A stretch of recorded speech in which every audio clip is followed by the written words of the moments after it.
Hi guys, we are doing volumes and we have a very vast volume here in a very different type of shape here, very unique and distinctive.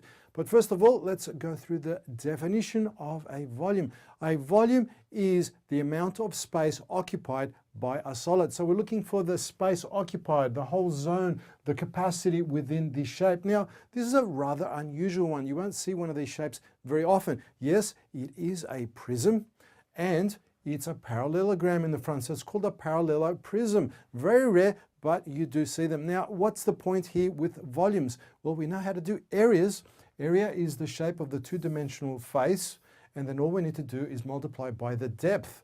So we're going to go through this in two steps. Step number one, work out the area of the face, this pink area here, and step number two is multiplied by the depth, and then we'll get the volume. And of course, all units here shown is in centimeters, so the answer will be in centimeters cubed to the power of 3. Good. Okay, let's write up what we have so we can start off by working at the area of the face right over here. So the area of this parallelogram, now the area is merely base times perpendicular height.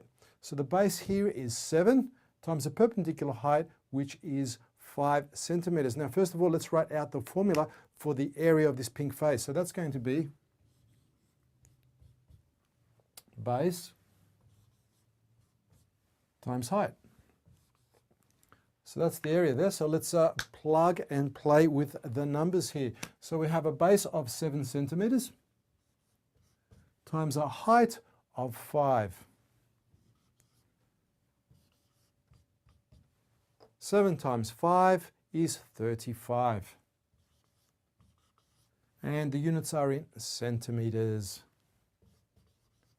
And that's squared. So we have our pink area of the face of this little parallelogram. Now we've got to get the depth so we can find how much capacity and volume it has within it. So all we need to do is multiply by the depth here, and it's shown right over here as 8, as you can see right over there. So let's write this up. So volume equals the area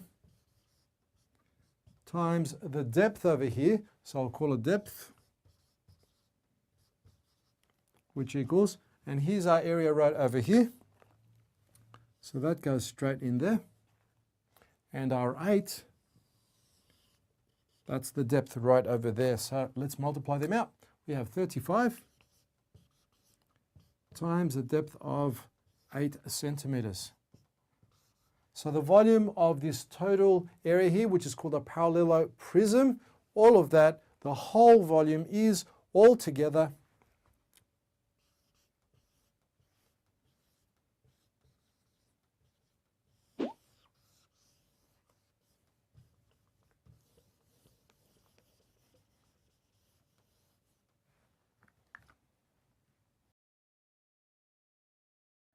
'Take a minute to check out our website at http://www.vividmaths.com. You'll find additional resources, cheat sheets, transcripts, and other maths videos that are not available on YouTube. Lastly, don't forget to subscribe to get access to all the written answers for your maths questions, plus other special offers.